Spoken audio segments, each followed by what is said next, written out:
Hello and welcome to episode 60 of the Gamers Tavern. This week we have guest Mike Pondsmith on to talk about his career in gaming, from Cyberpunk to Mekton to anime and much, much more.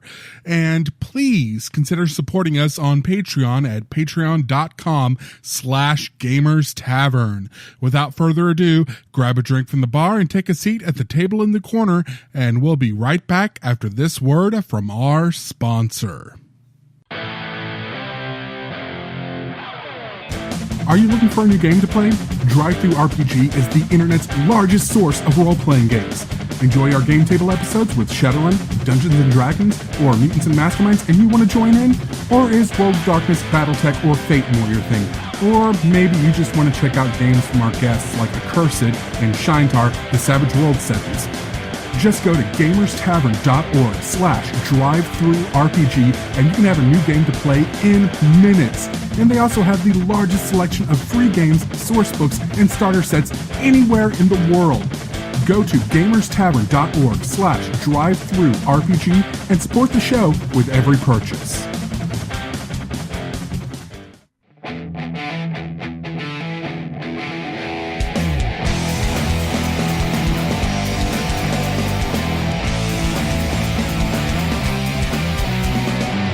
Hello and welcome to a special episode of the Gamers Tavern podcast. I'm your host, Ross Watson. And I'm Daryl Mott. And tonight we have with us a extremely awesome gentleman. You will learn all about why I think he's awesome very shortly.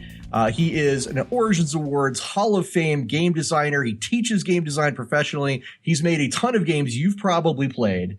His name is Mike Pondsmith. Hey, do I know this guy? Welcome to the show, Mike. Hey, glad to have you. So the thing is, Mike, for our listeners, we want you to kind of tell us a little bit about who you are and what they might know you from. And the way we do this on our shows, we do it through the format of a gaming character sheet. So if I say, what is your gaming character sheet? What would your answer be? Well, I guess I probably should use a Cyberpunk gaming character sheet. So in that case, I would suspect I'm probably a rocker boy. Ooh, I tell stories and get people in trouble. Let's see. Do we have to go through my stats? However you want to do it's fine. Oh, okay. Well, we're going to be going through Cyberpunk then. Average is about 6. So I'd say probably around 6. Dex is actually fairly good. So I'd say it's actually 7 or 8. Reflex is 7 or 8. Few some martial arts caught up to that one. Let's see. Cool. I didn't look at it as 6. People say it's somewhere between 6 and 8. I have no idea. I suppose, as my old drama teacher used to say, meaning is in the audience, right? Cool is a great stat, by the way. I love the fact that it's called cool. Yeah, I'm a great believer in calling things what they ought to be, so we simplify things down the way. Now, one thing about your gaming character sheet would be through the interlock system, most likely. Yeah, actually, it'd be through Fusion now. But those start with a very special mechanic called a life path. Bingo. And your life path as a game designer probably starts in 1982. Is that right? Yeah, I guess probably more like 80. I've been using it since about then. Yeah. Okay. And that's when you basically decided you wanted to write for role-playing games. Actually, writing for role-playing games snuck up on me. What happened was I was going to be a graphic designer, studying graphic design, and was actually running what's called a job shop, typography shop for the University of California at Santa Cruz. And basically, I came up with a game, decided to muck about with it. It was easy to typeset because I had a typesetting shop. And so I went to a convention for the heck of it. And I decided, as long as I'm here, I'll try to run this game. It was a game called Mekton. Giant robots hadn't been done before. And I thought, we'll see if anybody likes it. It was weird because the first day I had about 4 people on the table. I thought, wow, 4 people. This is great. It didn't throw me out.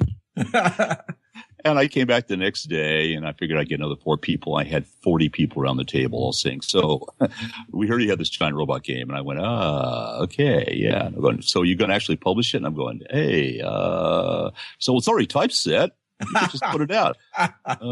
Yeah, I guess so. So it snuck up on me. Well, that's awesome. And just for the listeners, for a few highlights of your character sheet and your life path, we're talking about Mekton, Castle Falkenstein, or Falkenstein. How do you pronounce it? Falkenstein. Falkenstein. Okay.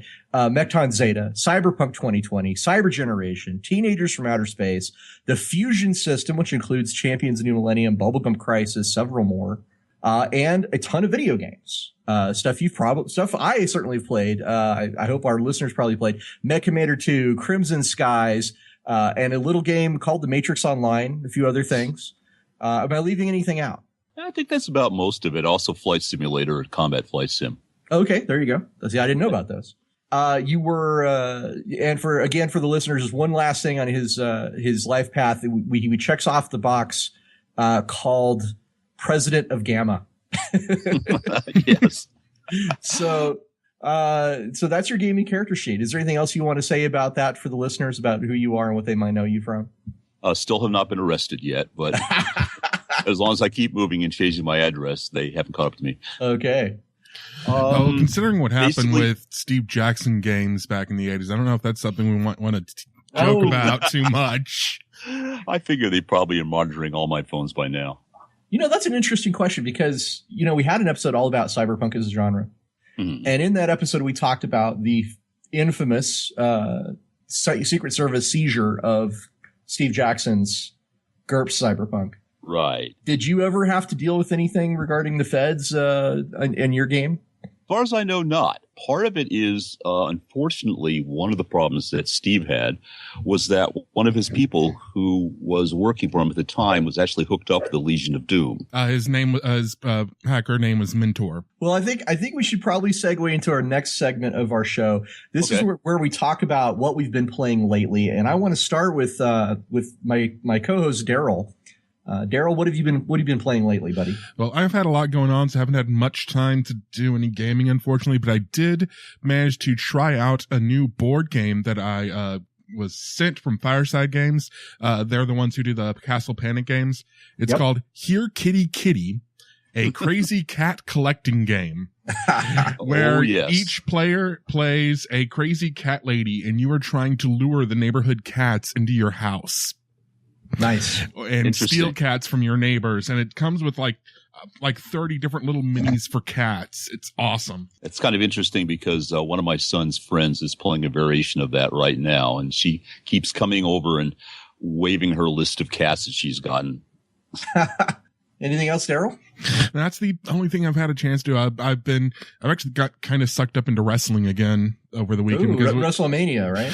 Nice. Yes, WrestleMania. Did you see the New Day? They all showed up in Dragon Ball Z costumes. And yes. Did you see Team 4-Star in the audience during their intro, holding up their logo as a sign? The guys that do Dragon Ball Z Abridged were in the crowd, and they were on camera right as they were coming out in their DBZ uniforms. That's awesome. It is awesome. In fact, I actually saved a file on that when I saw it. That's brilliant. Me too, and I was the first one to tweet him about it too. So okay, well, you left out in the games for gaming characters. You left out Dragon Ball Z, one of my favorite to work on. Oh, okay. Well, that's one I had not put on the list. So Mike Pondsmith also worked on Dragon Ball Z. So let's talk to you, Mike. What have you been playing lately? Right now, I'm playing in a number of weird campaigns. Most of them are tabletop RPGs. I'm in 2 different Pathfinder campaigns, an occasional D&D campaign. My wife is running Amber, which is really interesting. And then I've been running an off and on again Mekton game. Also, I'm running an occasional actually, I would call it Mekton Macross. It's Macross done in a Mekton system. Woo! Yeah. I'm salivating. I would love so much to actually do that, but unfortunately, Kev Zimby had to beat me out on it, so I have to hand it over to him. But he came up with some great source material too. So that, and then the current one I was talked into by my son's girlfriend. I'm doing a Firefly campaign. Wow. Man, you were doing a ton of gaming. Around here, we're usually doing about 1 game every other night, so it kind of adds up. Okay, I'm super jealous of you right now. However, I have no time to do any video game stuff at all. I'm holding my breath, and I'm waiting for No Man's Sky.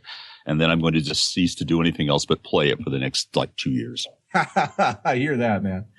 As for myself, I am playing in a Dungeons & Dragons campaign, 5th edition, and we just ran away from Demogorgon. It's a smart move. Out of the Abyss adventure. Daryl, you're familiar with this, right? I think it's the only one I don't have now. Well, it takes place all in the Underdark. It's pretty awesome. We just ran away from Demogorgon, and our thanks to the new DMs Guild thing, our DM has downloaded some additional free content. Well, not free, it's pay what you want, I think he said. But there's additional content that's been generated for this campaign that you can get off of the DMs Guild, where basically other entrepreneurs and other, game writers, aspiring game designers and game writers can upload their own stuff and sell it on this through this initiative called DMs Guild. Mm-hmm. I like that. Yeah, it's actually really cool. We basically found an Underdark hippie village with it was pretty bizarre. There's Dwergar riding carrion crawlers, herding fire beetles like ranchers. It's crazy, but cool, really cool. On top of that, of course, Baldur's Gate, Siege of Dragon Spear Castle just dropped, and I've been playing through that. It's kind of absorbed me a little bit actually, and a game that I wrote, which is Battlefleet Gothic Armada, is coming up on Steam in just a few weeks. We're recording this April 5th, so it should be out in 2 weeks from now. So is this based on the old Battlefleet Gothic? Yeah. Fantastic. I used to play that all the time. Yeah, me too, man. And I just got lucky to be able to write the dialogue and story for it. So we're pretty excited about that one. And that's it for me. So let's move on to one of my favorite segments, Tavern Tales. And this is where we ask our guest, Mike Pondsmith, to give us a memorable die roll from a game. It can be any game that you have played, worked on, or just doesn't matter. Give us a story of a memorable die roll. I think the most memorable die roll, and I think probably everybody was able to agree, is actually a card flip from Castle Falkenstein. Oh. This was a wonderful scenario. Okay. Castle is interesting because you have these cards, but the cards allow you to kind of hold your die roll for the right moment when you want something to come out, a certain outcome. And it's one of the things I really loved about developing that system was instead of just, it was good, bad, you can go, this is going to be the moment. So imagine a scenario. We had one of the people in our crew, female, and she was playing a character. As I recall, she was an adventuress. And opposite of her, one of the other people at our crew, male, who was playing a master thief. Okay. And sometime a Sudete agent. And in real life, they had been kind of floating around each other, but nothing had actually happened. Although all of us are all sitting around going, we'll ship that. But it turned out that they both hung on to large-scale hearts cards. Now, in Castle Falkenstein, hearts cards represent emotion, love, and so forth like that. And they hung on to the Ace of Hearts and the King of Hearts, actually the Queen of Hearts and the King of Hearts, respectively. Mm-hmm. And they hung on to them for like 3 games until it got to one moment when they were alone. Death had just stared them in the face. They had just escaped from the Hall of Mirrors in the Prater in Vienna in the middle of the night. And they turned to each other, and he decided to declare his character's love for the other character and pulled out the King of Hearts, and she answered with the Queen of Hearts. Huh. And everybody at the table went insane. Okay. It was sort of like gaming Inception. Nice. I like it. Okay. Well, I want to get this show started, and I'm going to get this out of the way really early on. Mike, I am probably one of your biggest fans of all time.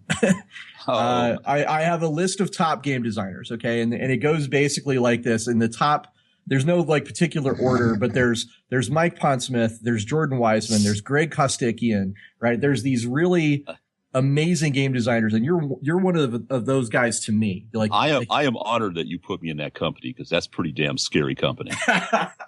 Well, you've created, and I want to get into we'll talk about all this stuff about how it's inspired people and so forth. But it's important to the listeners know that you're not just like some other game designer from the 80s that they need to understand. You're Origins Award Hall of Fame winner, right? You actually foresaw. You were a visionary. You foresaw some trends in our culture like steampunk and anime and cyberpunk, like genres coming down the pipe, you actually knew those were coming before anybody else did. It seemed like that to me. It's actually kind of funny. Is I joke that it's a little like being kind of a mediocre surfer and you're paddling along on a really one-of-a-kind wave at Mavericks. And you look up behind you, there are guys like Corky Carroll or something who are starting to paddle along with you. And you're thinking, but I'm on the wave. I'd better really use this wave because the best surfers are right behind me. And the guys you're talking about are really darn good surfers. Well, you've also, you've created game designs that go from very traditional stuff to some really narrativist stuff, like Castle, for example, is almost an indie game, really, in the way it's designed. So, like I said, again, you have a very broad palette of your own, and this is what leads me to point out to the listeners: Mike actually teaches game design at the. Well, I'm not teaching right now. Oh, okay, but he did teach. I did teach for a couple of years. At the DigiPen Institute of Technology. Right. In Redmond, Seattle. In Redmond, yes. Yeah. But I ended up actually leaving for one reason. I ended up getting back into video game design. And my current project is being done with a group called CDPR. Oh, yeah. CD Projekt Red. Yep. And they came to me about the time I was still at DigiPen, and said, hello, you don't know who we are, but we're in Poland and we want to do a Cyberpunk game. And I said, okay, really? Somebody in Poland knows Cyberpunk. And my wife reminded me, oh, yeah, we actually license it over there as a Polish edition. And basically, I went over. And as many of your listeners may know, CDPR is a crew that did Witcher, Witcher 2, and Witcher 3, which has won more awards than I can possibly imagine. It's considered one of the best video game role-playing games of all time.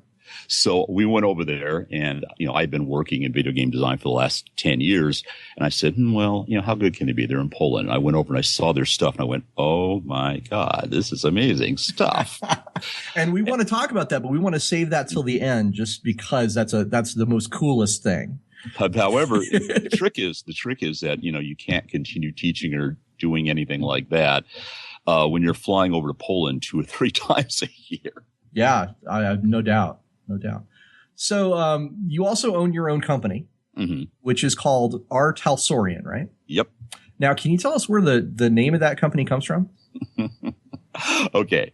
First of all, many, many, many, many years ago, Warren Spector and I were sitting side by side each other at a small convention in California.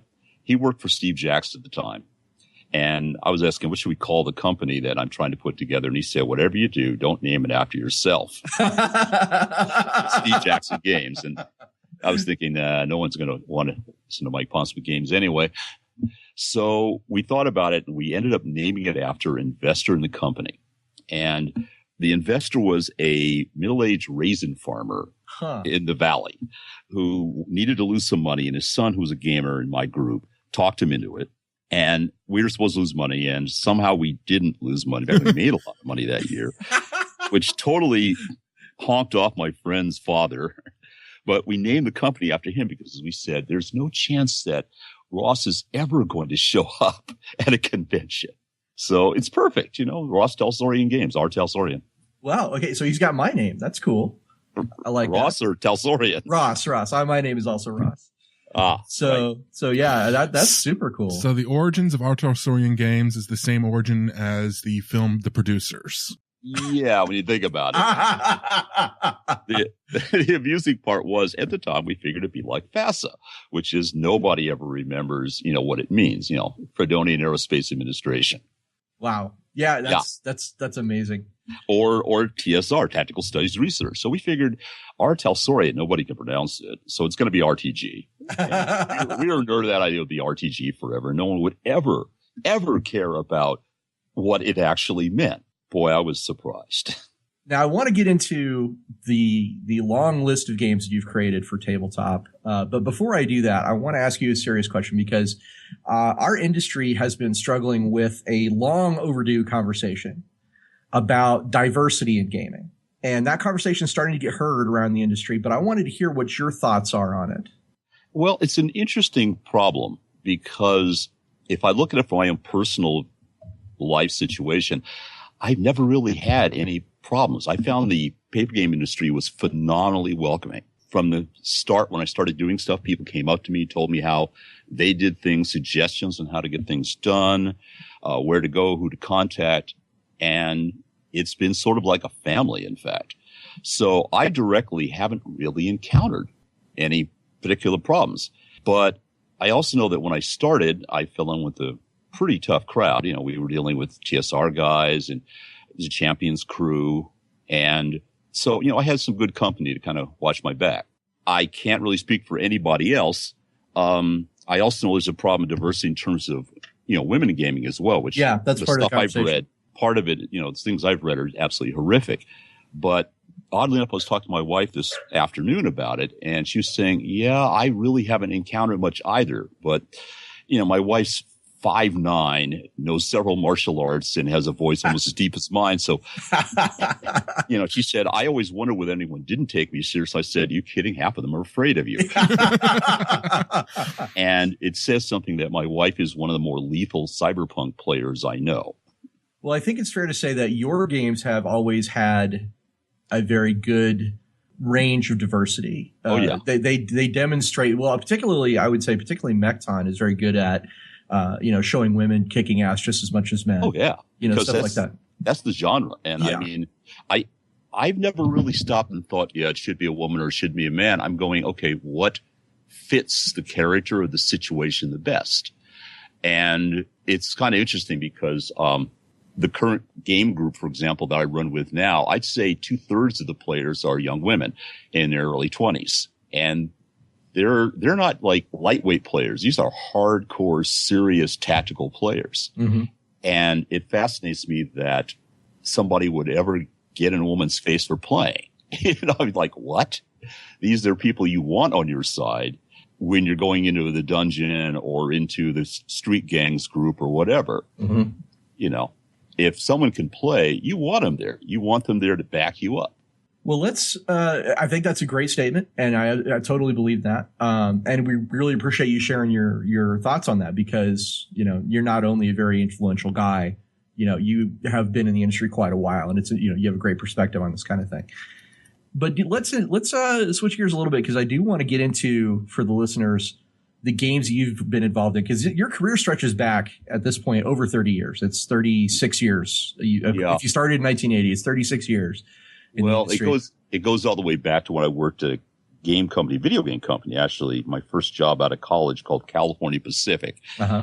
And it was me, a bunch of people, and one of them was Richard Garriott, of all people. Oh, I've heard that name. I've heard that name. Yeah, it's really funny because, you know, years and years and years later, I'll run into Richard at like GDC and they'll go, Mike, Richard. And everyone's going, how do they know each other? Simple. We were both 17-year-old idiots at the time trying to put out games. I'm still impressed as hell. He wrote an entire role-playing game in BASIC. Yeah. I couldn't even get Hello World to work in BASIC, for God's sakes. I wrote games in BASIC as well, but I never actually had any of mine published because I didn't get the graphic routines down as well as he did. But now your first game you said was Mekton, is that right? Yeah.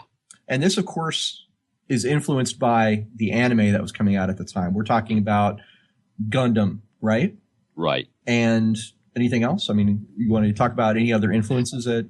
At that point, a little bit of what we would call Star Blazers, but used to be Space Battleship Yamato. Right. Which was popular at that point among a really small group of people at that point. And the other influence would be Voltron. Oh, yeah. Yeah. The interesting part on Mekton was I saw the Voltron stuff, and then I was in a bookstore in Santa Cruz, and somebody had gotten rid of a bunch of Gundam anime books, which essentially are cells from the individual shows with some captions underneath each one of them telling what's going on. I don't read Japanese. Gotten better. My son reads it, but, you know, I'm looking at it going, I have no idea exactly what's going on, but we have giant robots kicking butt. This is cool. So I wrote Mekton kind of as a blind state of what I saw visually and what I thought should be going on, combined with what translation we could put together at the time. And I was really glad to find I actually got pretty darn close to what was going on. Now, I think before Mekton, though, right? I'm reading off your Wikipedia page here. It says in 1977 you worked on a thing for Traveler. You basically rewrote Traveler. According to this.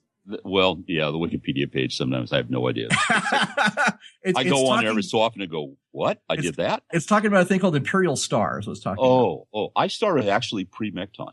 Right. And it uses many of the same systems that are in Interlock. Yeah, that's a running joke. What happened was I played D&D way, way back in the day when it was still the white box. Right. And in fact, I met my wife, Lisa, because she was in a D&D game. And her roommates, one of them was one of my best friends, and they kept saying, you should meet Mike because he plays D&D. And she had met me before and was not impressed. Lordy. At any rate, so basically, I play fantasy, but a lot of it doesn't interest me. And part of it is that many of the tropes are kind of beaten to death. They're done over and over and over again. Evil guy is taking over the land, save prince or princess, get wizard, whatever. So I was waiting, and then Black Box Traveler came out. And I was in my local, very, very small hobby store, which had a tiny little section for RPGs. I saw Black Box Traveler, and I went, oh, yes, this is what I've been waiting for. And I got it home. And I opened it up and I started building characters and going through it and having a great time. And then I had a fight and I realized I couldn't kill someone because the original Traveler had a mechanic that you had to knock 3 stats down. And you had to be phenomenally lucky to actually take somebody out. And so I went, oh, that didn't work. And I went back, tried it again. All right, rewrite this rule. Went back, tried it again, rewrote this rule. And eventually I'd written a game called iStar, Imperial Star, which is essentially my Traveler game. And one of the both silliest and proudest moments I have is years later, I finally got to meet Mark Miller because Traveler, except for that one bollocks in the beginning, is an awesome game. Yeah, it is. And I finally met Mark and I said, I just want to tell you, Mr. Miller, that I want to thank you because you're probably the reason I became a game designer. Because when I took Traveler home, I found I couldn't kill someone. And he finished the sentence. He said, you found in first edition you couldn't kill someone. And he said, yeah, I fixed that in the next edition. And he handed me a copy of the new Traveler, which I still have like in a place of pride on my shelf. And he signed it and he said, here, this will fix it. We plan to do a sci-fi genre episode, and I'm trying to get Mark Miller on the show. Oh, because wonderful. Because the thing is, and I think you'd agree with me, is that one of the things about that Black Box Traveler that just nails it is that Free Trader Beowulf distress call right there on the cover. Well, you do realize the first edition of Cyberpunk is an homage to that. Right, of course. Yeah, it's the black and white and red combination. And the Johnny Silverhand quote was an homage to Traveler. I love that quote, by the way. Chipping in. I'm chipping in. I'm chipping in. Oh, yeah. God. No, I loved that, and I loved Traveler. And right now, my Firefly game is kind of a weird fusion between Firefly and Traveler, as a matter of fact. Well, since we're on the topic of Mekton, I think we're just going to follow this a little bit. I mean, I know we're kind of rambling a bit, but so Mekton comes from Gundam and as you say, Voltron and some other things. And you basically had, according, again, from your Wikipedia page, it says here you had some manga, and you were basically just going off the imagery. Yeah, that's what I was describing earlier. They were manga. They're called show manga or something like that. I can't think of the exact term right now, but they take cell frames out of the show, right, and then they caption them. And I was working from that. Okay. So it was imagery entirely, and a little bit from Voltron of, what certain tropes meant, certain ideas meant. And after I did Mekton, the first edition, I got in touch with made some friends over in Japan, and we got actual shows. And what was amusing was I was sending them copies of Dukes of Hazzard and Charlie's Angels, I think it was. Oh my God. So I'm sending them tapes of Dukes of Hazzard, and they go, oh, Dukes of Hazzard. And I'm thinking, oh man, I'm so embarrassed here. Wow, it's a culture clash. I know. So I'm going, oh Lord. And wow. Meanwhile, they're sending me over Gundam, and they're sending me over Laser, and they're sending me all this stuff. And I'm going, I'm getting all this awesomeness, and I'm sending you this trash. I am so I had a deal with a guy in London doing the same thing. He would send me Red Dwarf, and I would send him Friends. Wow. Because it took them like 9 months before they got the new season or something. Oh, there's another one like that. When we got our covers for Mekton, Zeta, and Zeta Plus, they were done by one of the designers for Gundam. And he didn't want to get money from us. He basically wanted to get paid in Nightmare Before Christmas. Wow. He and his wife were nuts about it, and we had tons of it. So we ended up sending him this massive package of Nightmare stuff, and he sent us these just two gorgeous covers. Yeah, and at least you're giving him good culture now, right? Nightmare, yeah, awesome. So I got to ask, Daryl, have you ever? How familiar are you with Mekton as a role playing game? Pretty much just what we've covered on previous episodes of the show. Honestly, it's one of the games that it was either before my time, and I was doing BattleTech for my big giant robot stuff. So Mekton, I kind of missed that one, I think. So it's 1982-ish, and I'm in a game store looking at D&D stuff. And there's this book called Mekton, and I flip it open to the rules for a car that turns into a robot. Yes. And I'm thinking to myself, this is awesome. This is just like Optimus Prime. And this game tells me how I can build the Transformers. So I got into Mekton because it showed me how to do Transformers. Now, like, the adult me can look back at that and see some other influences. It can see like the Garlands from Megazone 23 in there, right? It's the Cyclones from Mospeda and stuff like that. Mospeda, yeah. But the kid in me was like, it's Transformers. Yeah, the weird part was I did not, as a kid, watch Transformers. And in fact, I had a long running thing with a fan who was convinced I'd gotten all the ideas from Transformers. I'm going, I hadn't watched it. What I originally saw was things like Mospeda and so forth. But actually, there was a show called when Transformers came out. I was going to say Transformers was like 83, 84 or something like that. So yeah, basically, turned around on that. And what I got a lot of it from was a show called Galvian. Ooh, I'm not familiar with that one. Road Attack Chaser Galvian, where they had basically transforming cars that ran around in a city fighting other guys in transforming cars. The cars were huge. They had huge weapons. It was really cool. So here I am, and I'm looking at Galvian, and I'm kind of fitting that in because one of the ideas of Mekton was that you could play almost any mecha show that you saw. And the reason for that was at the time, anime was still relatively new, and we were kind of acting as a gateway to show a lot of people that this was out there, So they would see a show and they go, wow, I wonder if I can do that. And they go over and do that thing. So BattleTech operated within its own universe, but we tended to operate in this larger meta universe of anything you want, you can do it here. Right. Now, what's funny is that several years later, I was on what I call the absolute worst vacation of my life. We went up to Seattle, and we were taking a break that I badly, badly need. I've been working just way too hard. And I promptly got the flu, and my wife had a kidney infection. We were both bedridden in our hotel. Okay, so I staggered down with her prescription for her kidney infection stuff to the local Bartels, which is a drugstore we have around here. Mm-hmm. And I'm in there, and I see these little tiny plastic cars that transform a robot. And I'm going, wow, that's great.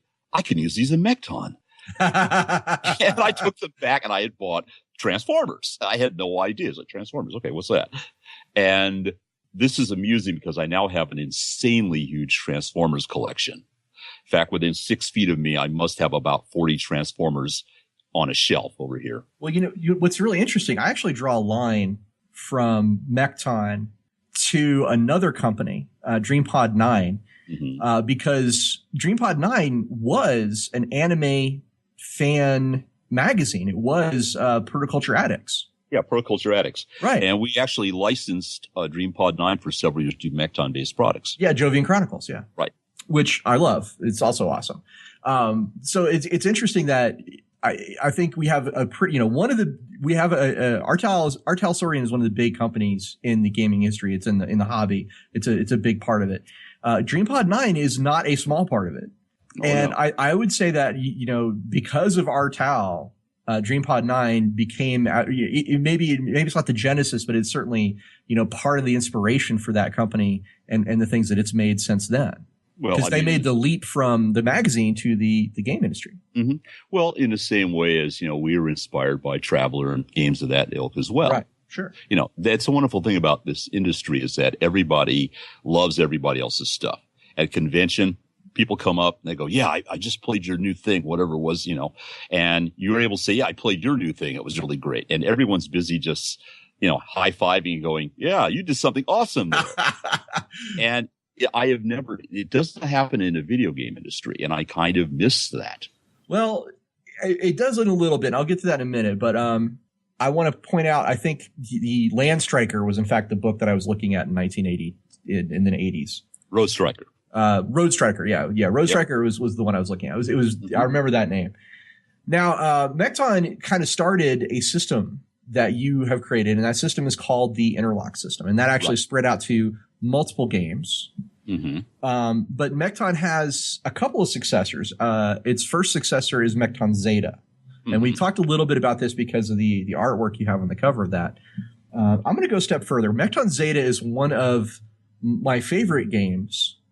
Partially, I mean, it's a great game, right? It's a really cool game, but I think there's two things that just blew my mind about it as a game designer, and they have echoed, and I'll tell you about how they echoed. The first is the first like 10 pages of Mekton Zeta. Daryl, you got to pay attention to this, buddy. The first 10 pages of Mekton Zeta is a movie. It's a trailer. I mean, every page is this shot of this alien invasion with giant robots, and they're talking about, we barely had a chance, and then you turn the page, but a chance was all we needed. It says. And it shows you like how we're fighting back against the invaders, and it's just so goddamn brilliant because it gets you fired up as hell for this setting. I believe the setting is called Invasion Terra. Invasion Terra. We did a book on it later on. Yeah, which I own because goddamn, you sold the hell out of me on that. So you read the first 10 pages of Mekton Zeta, always, without fail, gets me ready to kick ass in a giant robot.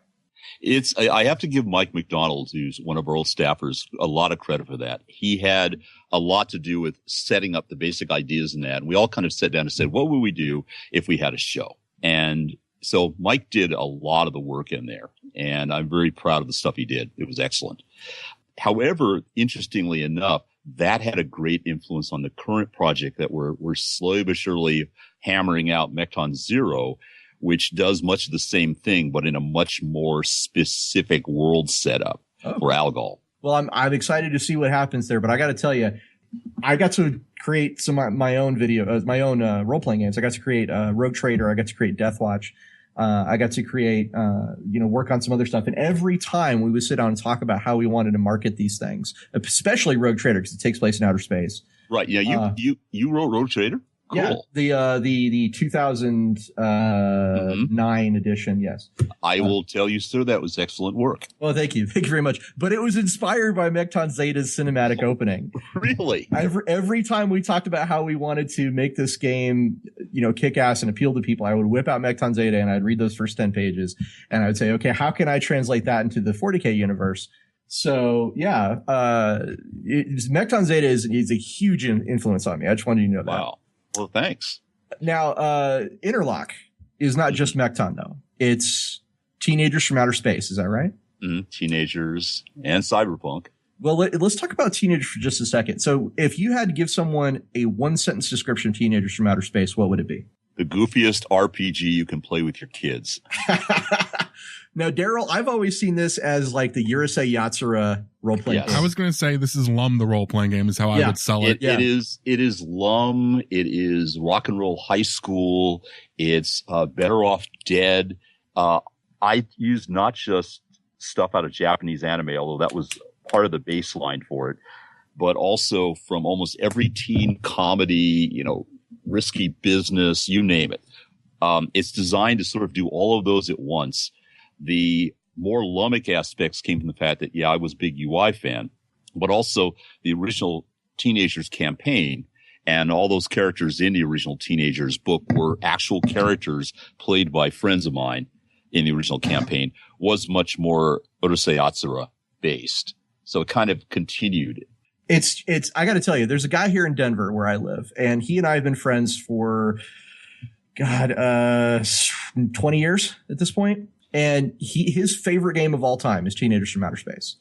He actually ran a online, you know what Muds and Mushes are, Mike? Oh, yeah, yeah. He ran the official Teenagers from Outer Space Mush. Was him. Really? This guy. Okay. That was him. Okay. Yeah. I don't know if you, I mean, I assume you knew about it. Maybe you didn't. Yeah. But, he was the guy behind that because he loves that game to death. It is one of, it's, in my opinion, okay. So in the 80s, you had 80s and 90s, right? You had some comedy games come out, some games that are basically like, we're going to sit around and just be irreverent and laugh a lot. And they're mostly meant to just be kind of, not super serious drama, but like we're going to just laugh and have a great time. And I'm talking about games like Toon and Paranoia. Bunnies and Burrows, Paranoia. Yeah. Beer and Pretzels games. Right. And Crawdads. Yes. Biker Chicks with Guns.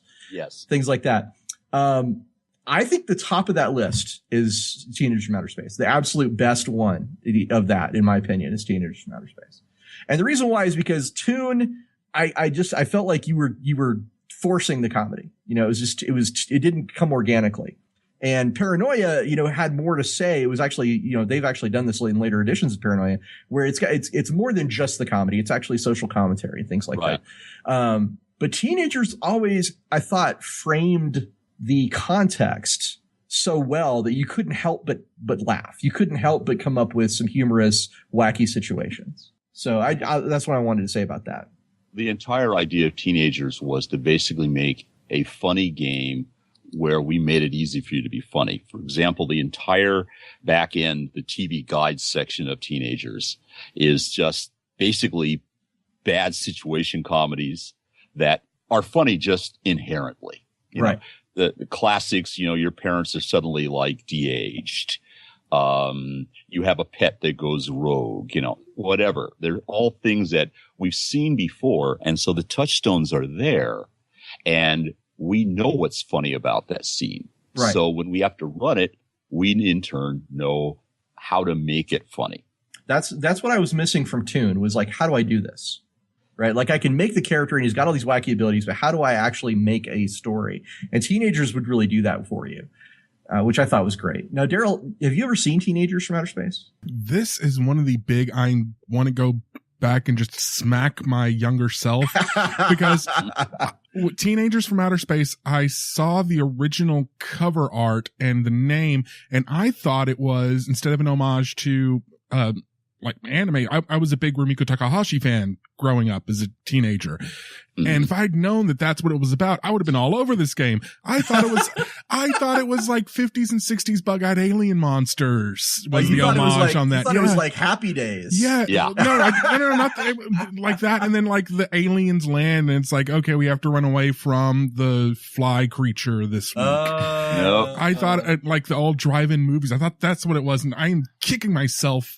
I want to go back in time and just smack myself and say, go get this game. You're going to like it.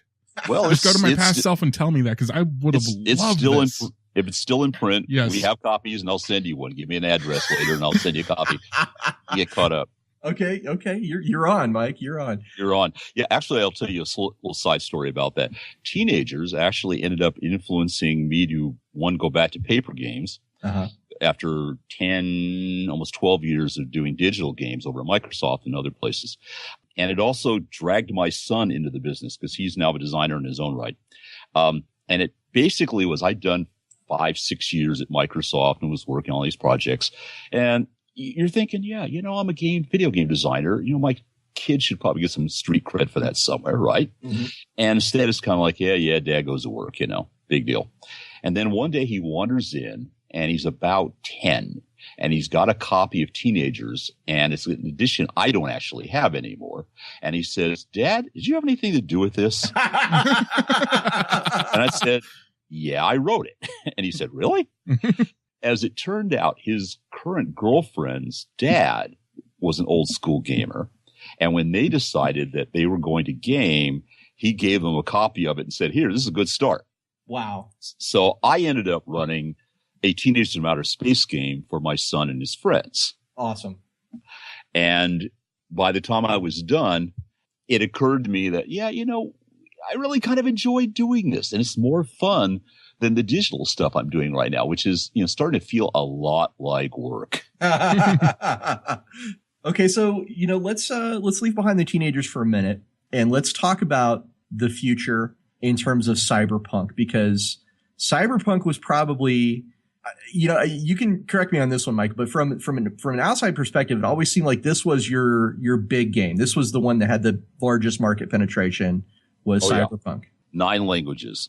Wow. Maybe 9, maybe 10. And part of this was timing, because it came out right at the right time where everybody's like, hey, Blade Runner, that's a really cool movie. Well, I had to jump on because when Blade Runner had come out, the first couple of years, everybody looked at Blade Runner and it was kind of a failure. People said, oh, it's kind of weird. I loved it. I said, this is an awesome movie. Somebody should do something with this. So by the time the Cyberpunk concepts had already built up, I pretty much had a design and draft and was figuring out how I was going to go pitch it. So it was more a labor of love than anything else. And one of the nice things that came about is that because of our positioning, we got to know a lot of the Cyberpunk authors directly, like Walter John Williams, for example. Right. And that meant that we were able to get their input as we were building it. For example, Walter and some of his crew were in a Mekton game. What? And I did not know that. Okay. Did you know that Walter actually was a game designer? No. Walter John Williams designed Privateers and Gentlemen. No way. That's awesome. Way. I made him autograph a copy of that instead of hardwired. So, yeah, basically, one of the guys was running that game. He also worked on Air Superiority, a guy named Rob Pruden. And Rob was running this Mekton game and had Walter in the Mekton game. And he said, well, you're doing the Cyberpunk thing. I've got a friend who's a Cyberpunk author. Maybe we can run it and he can, give you input and all that. I went, yeah, okay, sure. So basically I had Cyberpunk writers giving me advice on, now this feels right, this feels wrong, whatever, as I was basically doing the final drafts of it. Very cool. Now, I think one of the best things about Cyberpunk as a role-playing game is it has very strong characters. There's Johnny Silverhand. There's Spider, what's the last name? Spider Arabella Murphy. Yeah, Spider Murphy. There's these great characters that you can read and you'll be like, okay, I recognize that guy. And they have a voice and they have a very strong identity, which really helps, I think. That's one of the things that made Cyberpunk so immersive. Now, Daryl, are you familiar with Cyberpunk? We talked about this in the Cyberpunk episode, yes, which is about the genre. Mm-hmm. But not, go ahead.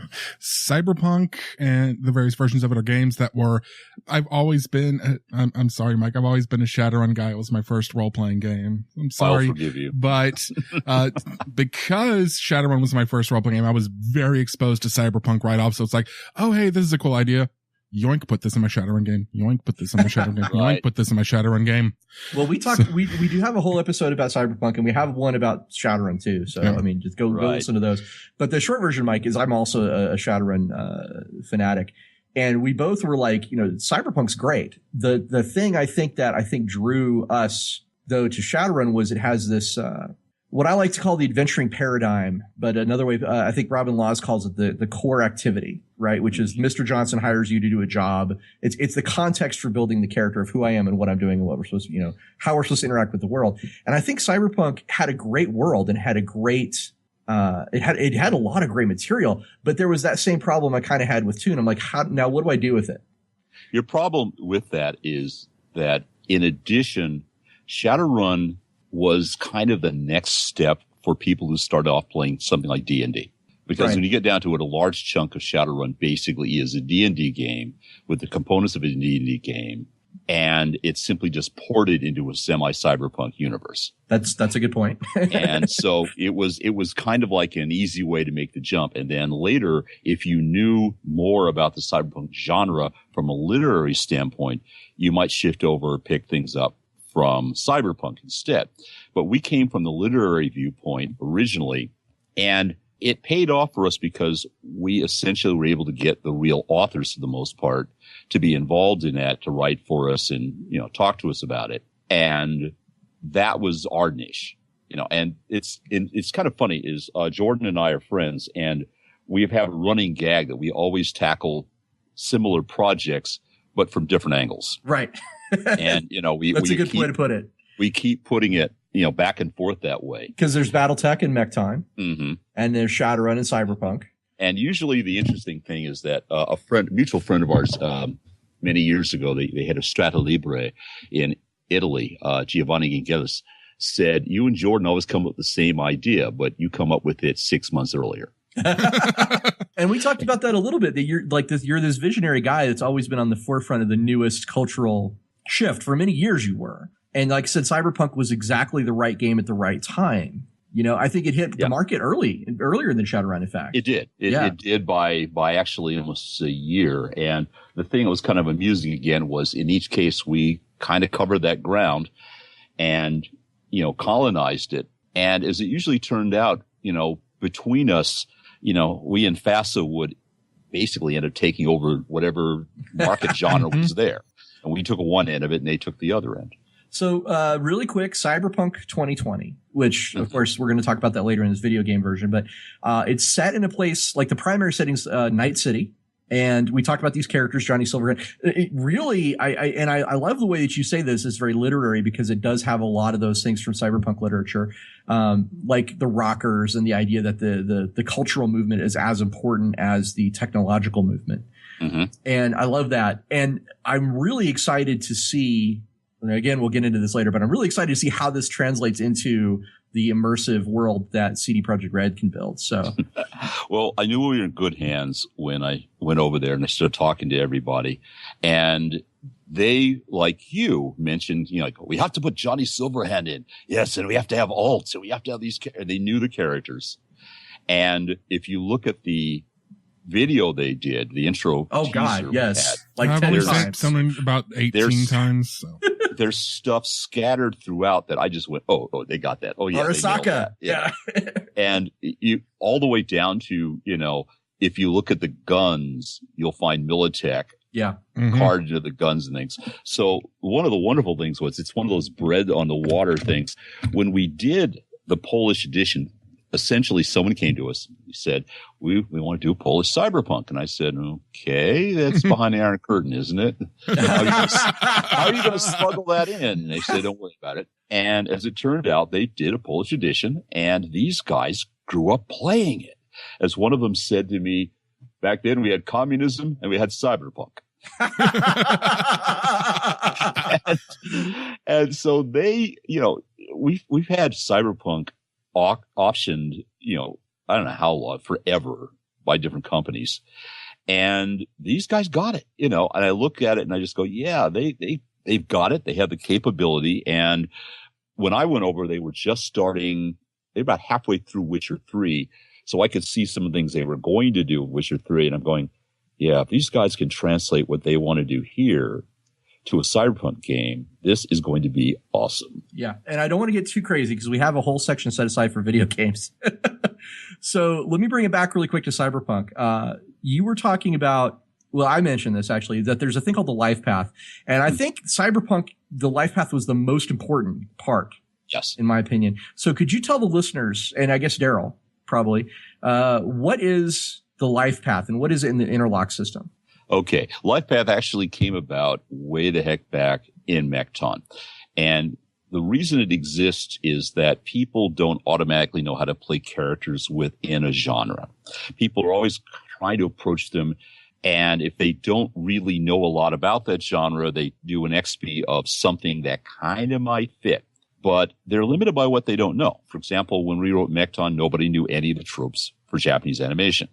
When we wrote Cyberpunk, nobody knew any of the tropes for the Cyberpunk genre, and so on. Oh, so it's a genre emulation tool. It is a genre emulation tool that helps you build a character in the same way as, if you remember, Hero Maker. Yep. Hero Maker allows you to build a character by basically pulling up drop-down menus. And now there are thousands of Hero Maker doll makers out there. In the same way, when we did not Life Path, there wasn't anything like that. The closest might have been some of the early Traveler stuff, and that was primarily just your career. And I have to laugh now because Life Path is showing up even in the new D&D. I kid Cody. I sometimes say, yeah, I wish I was getting like a dime for every time somebody used Life Path. Well, it's in my opinion, the only thing that was even close to it was actually books made by Janelle Jacques, which were the central casting books, which were basically taking Life Path and turning it into a 400-page book. And here's a funny thing. You say you're familiar with the Rogue Trader role-playing game. One of the first steps you do when you make a Rogue Trader in that game is you go through what's called the origin path. Yes. Now, you owe me money. I was just about to say, if you owe me a dime every time, Ross, how much money now? Well, here's the thing: is I'll get into this in a second. The origin path is slightly different in that it has a visual connector. Basically, and you're making the same choices that you would on a life path, but you're actually drawing a physical line and seeing where those lines intersect with other characters, right? Right. And that design influenced some of the playtesters who were working on Smallville over at Margaret Weiss. And so the life path has grown. It is metastasized throughout the industry. See, the thing of it is that I wish I had a dime for every time somebody used life path, but think about how cool it is that hundreds of different designers are using something you came up with and find it useful. Yeah. Absolutely. That's really cool. I mean, I look at that and go, yeah, I dreamed this up, but man, that somebody else thought that was cool enough to fit it into their game. Yeah. Okay. I mean, how could you object to that? That's a really cool thing. It's one of the best things about being a designer. Exactly. And then it's come around full circle in that the BattleTech tabletop role-playing game now has a version, has a type of life path system for its character creation now. Actually, it's always had that in Mech Warrior. Not for the first and second edition. Not for first and second. They had priority character generation like Shadowrun. Well, all right. I may be misremembering, so fair enough. Yeah. The upshot of it is life path, it's going. You're going to see a new one I'm doing in Mekton 0, which I think may also end up one day being more of a standard. And that's in, character generation as well. But I'm going to leave that one as kind of a secret, let you guys see it later. Okay. Now, it should be out fairly soon. There's one thing I want to talk about. Now, Daryl, I don't know, do you want to talk about Cyberpunk 2020 before I do? Because I have a big thing I want to get into. So go ahead. One thing that I always thought that was great about it was that you could get the entire tone of the game just from the covers and even just the titles instead of, Game Master's Guide, Referee's Guide, Storyteller's Guide. No, it's listen up, you primitive screwheads. Yes. I have to admit, Derek Quintinar gets the points for that one. He was one of our editors. And yeah, he was always saying that because he'd get questions from people about, well, how do I do this? And how do I do? And finally said, one day we're going to write a book on how to GM this thing that goes further than what we already have in the game. And he said, and we call listen up, you primitive screwheads. And being, of course, all big fans of Evil Dead, we said, yeah, let's do that. Well, I love the Chromebook. I mean, that's a fantastic way to talk about cyberware. Yep. Right. I love he's talking about titles. I do love that. Chromebooks. But there's something I have got to talk about. If I made a list of some of my top 10 favorite role-playing game books of all time, okay, on that list would be a book called Cyber Generation. Cybergen. Oh my God. Did this book blow my goddamn mind? Nanotechnology, transhumanism, taking the cyberpunk genre and saying, okay, all those things that we've been doing in Shadowrun, all the things you've been doing in Cyberpunk 2020, that's great. We're going to do something different. We're going to put you in the roles of these punk kids.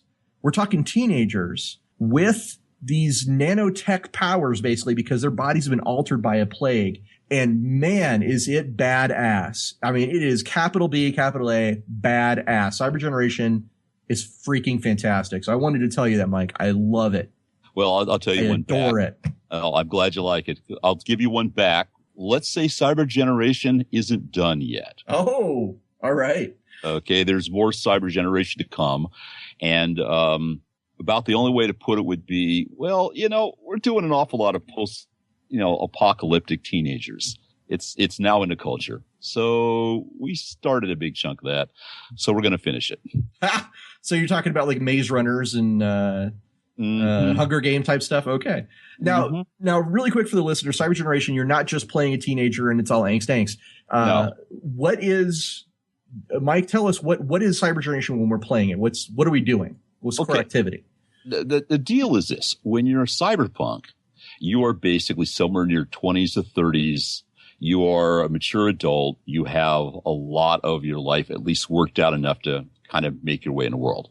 But what I was interested in was that when you're a teenager, you're chafing against the fact that you have no power. You have very little power to influence your life. What happens if suddenly you have a ridiculous amount of power to influence your life, but it puts you on the spot and you have to grow up really, really fast?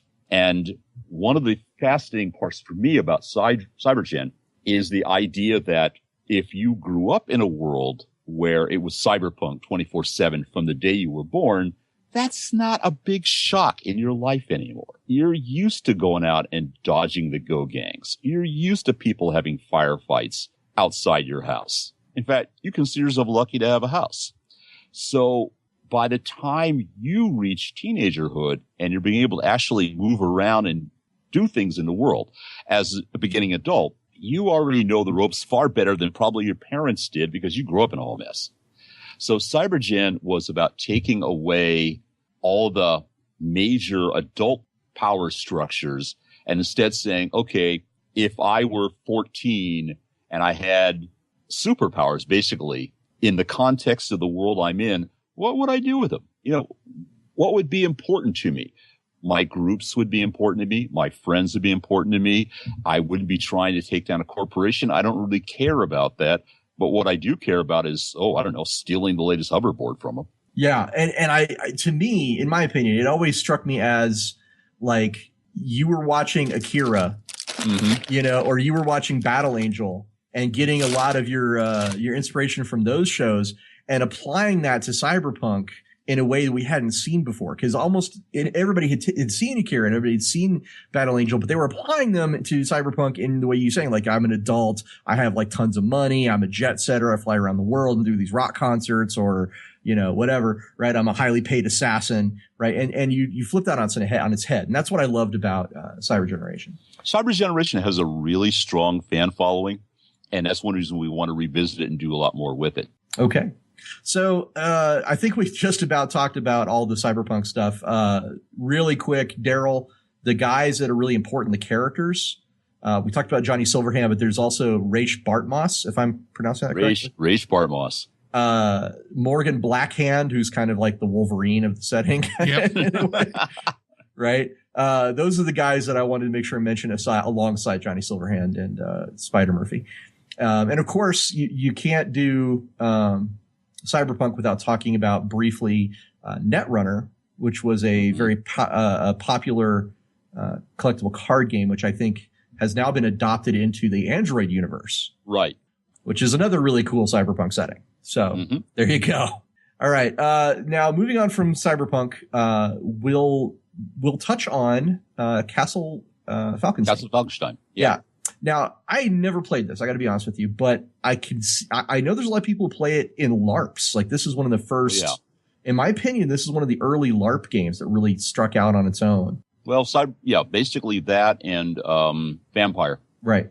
And this, of course, was riding on high on the steampunk thing way before anybody even knew what steampunk was. Yeah, actually, we had a steampunk game that was, I think, about a year too early. Major impact of it.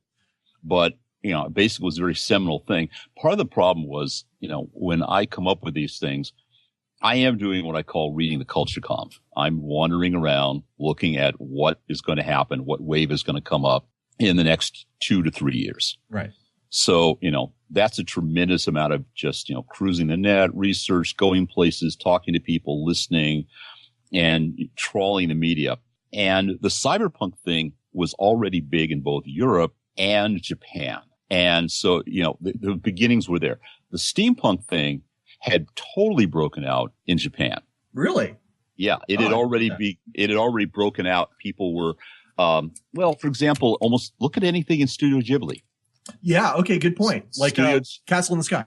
Castle Lepoda. Exactly. So it had already broken out. And, what we were looking at was, what could you do with this. And one of my favorite films is Prisoner of Zenda, the second version. And one of the reasons was I like that kind of high romance. I like things being brighter and bigger sometimes, and doing the daring do sort of stuff. And I'd already gone to the dark side, so to speak, with Cyberpunk. And I wanted to do a counteract to that. I wanted to do something that was about personal heroism and honor and belief.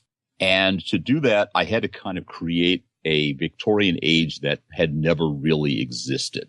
I had to kind of create a Victorian age in the same way as, in the 50s, I guess, cowboy movies were not what the West really was, but rather what we thought it should be. And what's interesting, Daryl, just FYI, guess when this game was released. Just guess. Crap, if you'd asked me a few seconds ago, I could have told you because I had the Wikipedia page up, but I don't now. Just take a guess. 93? Really close, 94. Yep. So right during, right as the World of Darkness is just exploding, you have this awesome, vibrant, colored steampunk game about heroism and daring do. Mike, how did you feel about that when you had this big clash of these two genres, going on in the game stores? I didn't really think it was a clash. It would be like saying, we can only have one kind of book in the library. We did one thing, they did another. And, I guess the most fascinating one was a little while after we did Falkenstein. I remember Mark Reinhagen coming up and caught up to us in Gen Con. And he said, "This is really great. I'm going to have to steal some stuff from it." And I was cracking up on it and I said, "Well, I've already stolen some stuff for you. So yeah." I just think it's really interesting. You got dark horror, you got dark dystopian future. Those were like the dominant forces, because Dark Sun was out at the same time. I think, yeah. So all of our gaming was kind of focused on, gritty stuff. And then here comes Falkenstein to be not that, to be a very different thing than that. I kind of think of Falkenstein as our Guardians of the Galaxy. Yes, exactly. That's a good way to put it. Okay. Like I said, I never actually played it, but I've always looked at it and said, this is something I want to try. But I'll tell you about something I think that is near and dear to my heart. Anybody who listens to this show, Mike, knows that I am an enormous Champions fan. Mm-hmm. Just huge. And you were involved in the Champions New Millennium project, which is where you took the interlock system. You took the creators of Champions, Steve Peterson and Bruce Harlick. Right? Is that and Ray Greer? And Ray Greer, yes. Who also worked on GURPS. You get these three guys together and you're like, okay, let's take these two systems and put them together and see what we come up with. And well, there's more story to that. Okay, let's hear it. Okay. Well, for starters, Ray and Bruce and I were in, of all things, a Cyber Generation game. Awesome. Nightly. I wasn't running it. I was actually just part and parcel of it. And so we all hung out anyway. And, Ray's a really good friend. And Bruce was, for part of that time, working at Talsorian. So basically, we were developing a cleaner version of what we called interlock at that point. And one day I was talking to, it wasn't Sandy. Maybe it was Sandy. Anyway, I was talking to the heroes and they were showing me this idea they had for a more stripped down, simpler to use version of the Champions system. And we were looking it over and they said, well, we've got this, we're doing this. And we realized that we both were developing something very similar. Mm-hmm. And, we all hung out together anyway. So we started messing around with it. And finally, what they decided was, why don't we put all this together and see if we could do a simplified version of Champions that was a little more driven towards character development and less towards mechanics. And so we aimed to simplify everything and we jointly wrote what's became the Fusion system. So it wasn't as much that we came in and said, hey, let's do this new Champions, but literally we and the heroes talking about it and kind of jointly coming up with this idea and saying, well, let's see if it'll work. No, I appreciate I appreciate you broadening us on that because I didn't know the history on there. That's pretty cool. Now, this is where we get Champions New Millennium from. It's also where we get games like Bubblegum Crisis. Mm-hmm. And Actually, one of my favorites is from a very short-lived game studio called Obsidian, which is called Shards of the Stone, which was kind of badass. It's actually my roommate, Sean Patrick Fannin, created that. He wants to say hi to you, by the way, Mike. Hi, John. So Fusion. Now, here's the thing: Fusion got had a bad reputation when it came out. It was kind of, especially amongst Champions fans, there's a lot of people that were like, "What is this? I don't understand." And I don't think it ever really got the attention that it deserved in the marketplace. I think it kind of came out at a weird time in the industry. But I'd like to hear, what are your thoughts on Fusion and how it, what happened with it in the industry when it came out? Well, the thing is Fusion ended up being used for a lot of other products, and basically didn't announce, hey, we're big Fusion products. But you also have to remember this was about the same time that D20 as a system, which was, of course, the huge dominant system, came out and overshadowed practically everything. That's true. I mean, it Fusion was sort of like 98, and then the D20 bubble started 2 years later? No, it started a year later. 1999? Okay. Yeah, it came right over top of us. Okay. And so, we were not out to set up the meta system. We were basically taking what we used, which was designed roughly from a lot of the elements we had in Dream Park, another game we did licensed. And we were trying to carry some of that forward. As it turned out, one of the problems we discovered was gamers can be massively conservative about it. So people change bad. Change bad. So, for example, people who looked at Interlock went, "Oh my God, they ruined Interlock." And I said, "No, we added 2 stats because this stat was broken and this stat over here was broken, and everybody used attractiveness as a dump stat, so that's why we did it this way." And if you looked at it side by side, there wasn't really that much difference. Champions, there was a larger difference, but that was, again, very much driven by the fact that at that point, the heroes were feeling like, we're not getting new people. We're getting the people who are, already invested in this system. We'd like to try and get some other people. And my son has a nickname for some of the people we hit who don't like to change. He calls them grognards. Yeah, that's the term, all right. Yeah. And I believe it was Ray Greer came up with the term GCAP, grognard capture. You had to figure out a way to get the grognards to change over to try the new thing because they just didn't like to change very much. And basically what we discovered is, there's a problem when you do have a very popular game because people get used to how it's done. They build house rules. They do a lot of things that, are kind of invested in it. And if you make any changes, you're going to have to win them over again. And some of them you will never win over. And that's sort of, you can either stay there frozen forever or you can try new things. And I think you made a really great point that the D20 just came along like a steamroller. But, for the listeners out there, I'm going to say this. Fusion is cool.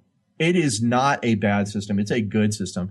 And I really if you should check out Artesia, Adventures in the Known World. You should check out Bubblegum Crisis. You should check out Dragon Ball Z, Sengoku, Victoriana, by the way. Victoriana. Yeah. There's a lot of great games. And the thing is, the system is good. I think it's, there are certainly a lot of systems we could talk about on our show that we have disappointments with, or we are like, I prefer something else.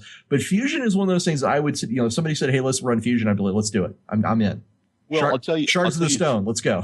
I'll tell you a true thing, though, is if you look at a lot of the new systems that have been coming out in the last 5 to 10 years, you're going to find a lot of systems that are driven essentially by Fusion's skill, stat, and die roll mechanic. It's now become a pretty much industry standard without, once again, recognizing where it even came from. Well, I think to me, it's fascinating in terms of our history of our gaming industry because it takes the strengths of 2 different systems and puts them together into a third, it's a gestalt, if you will, of the really strong parts of both Champions and Interlock, which I thought was fascinating. It was like Voltron, Yes. We joined up, several lions and we had Fusion. All right.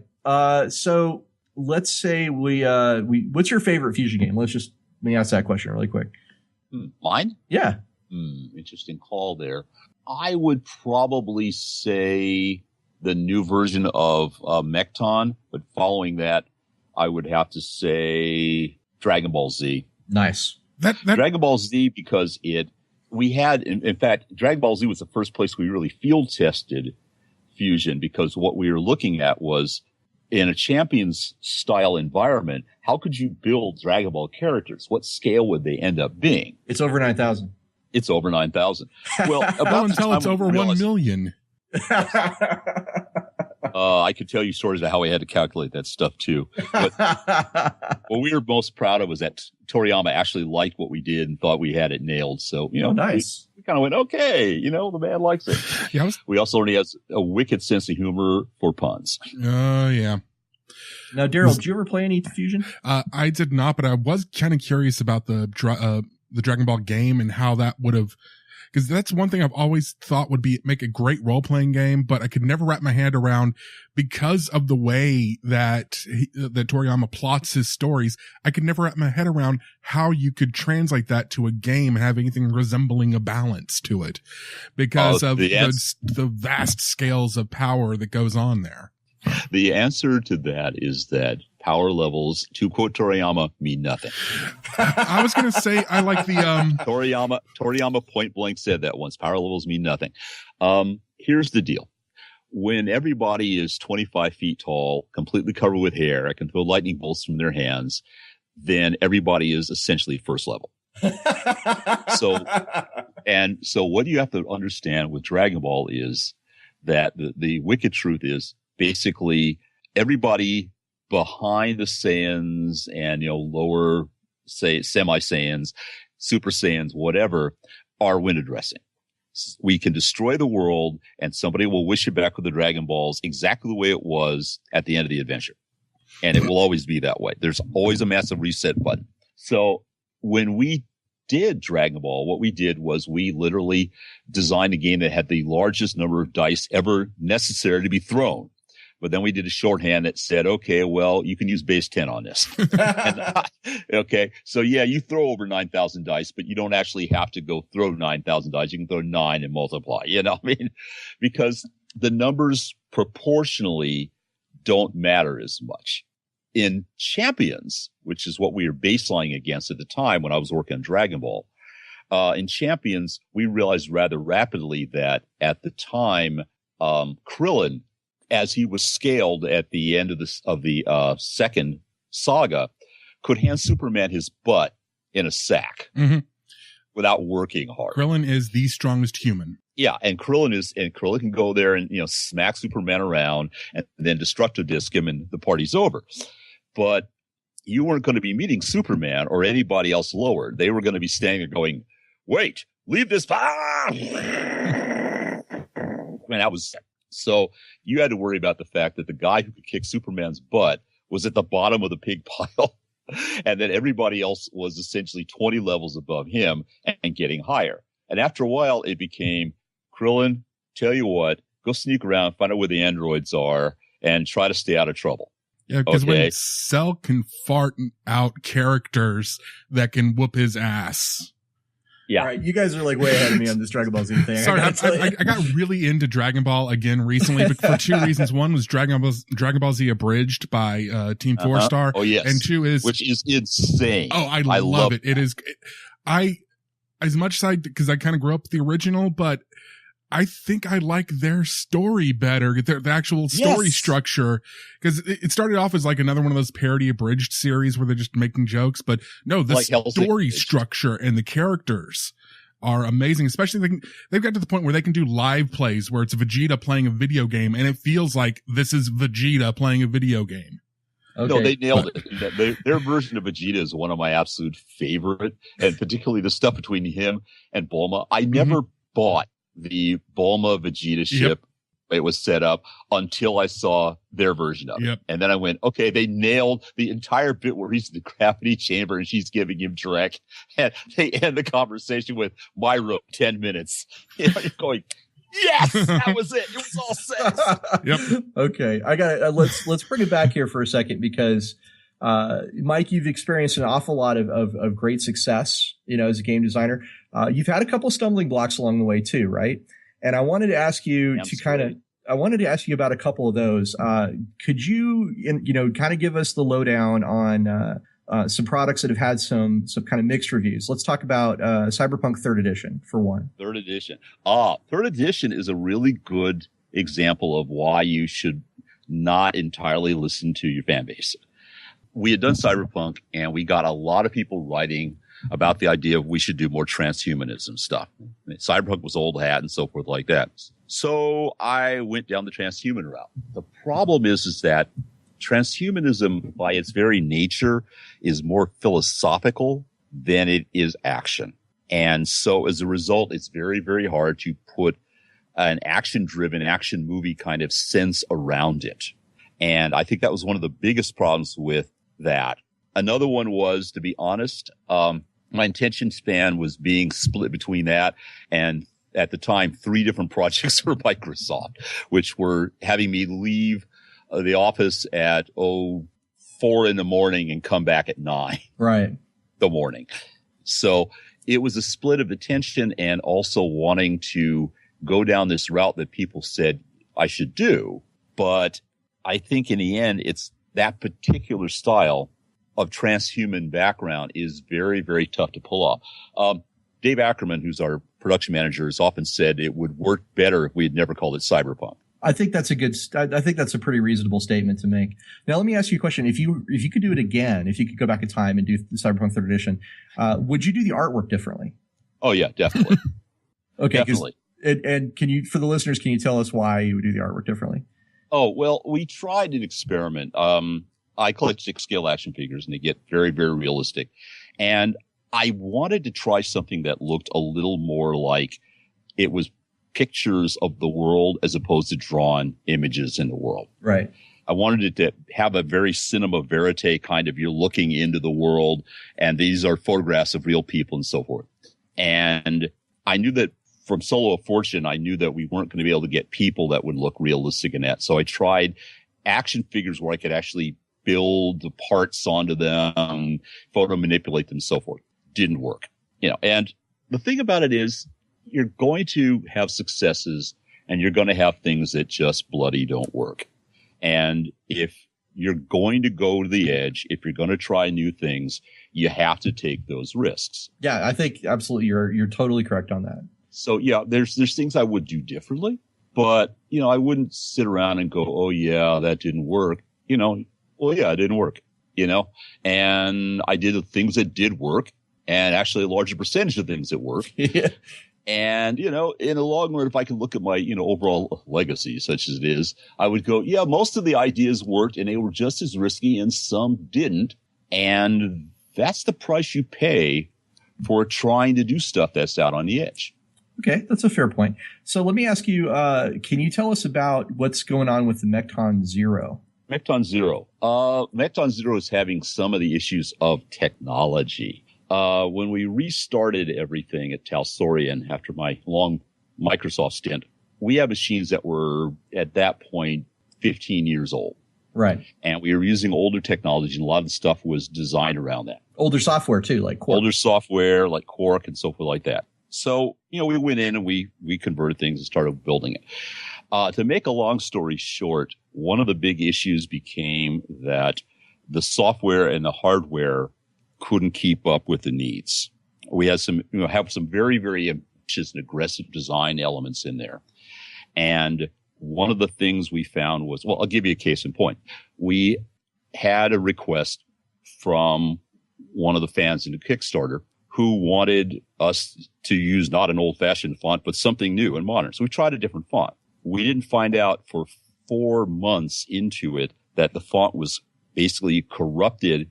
And not just that, but basically the design of the font was corrupted. And at some point when you started to edit it, it would crash entire files. Ooh. And we didn't know when, and we didn't know where, and it nailed all the backups because by this point we've been using that font for 6-7 months. Right. So we literally several times have had to literally rebuild the book from ground zero. Ouch. All the secondary projects, we jumped back over to our standard fonts. And so oddly enough, the supplemental books and all that have been done for months, but the core book, we are still finding things. I literally, about a week ago, I went in to change something. It crashed, burned a file. And by going carefully through, I found that there were 2 periods in the old font. Oh my God. Oh my God. Periods. The worst part was they were hidden under a layer. Oh no. So you couldn't see them. I had to strip the entire file. Oh my God. And luckily I found that out enough to where I could go back in and strip it out. So one of the things we've been doing is converting the entire thing over to InDesign for that specific book. And that's part of what's taking so much time. And in addition, we're also dealing with getting that and a bunch of new hardware. We've been getting new hardware, getting new software, and getting things basically ironed out so we can go into production and keep going into production. Awesome. And you're making some miniatures for this too, right? We're making miniatures. One of the things I can't get into it too far, but one of the plans we've decided to do, we've had 5 different miniatures groups crash and burn on this. Oh my God. Yeah. Jesus. Where we got like, well, I got halfway through and like my cat died.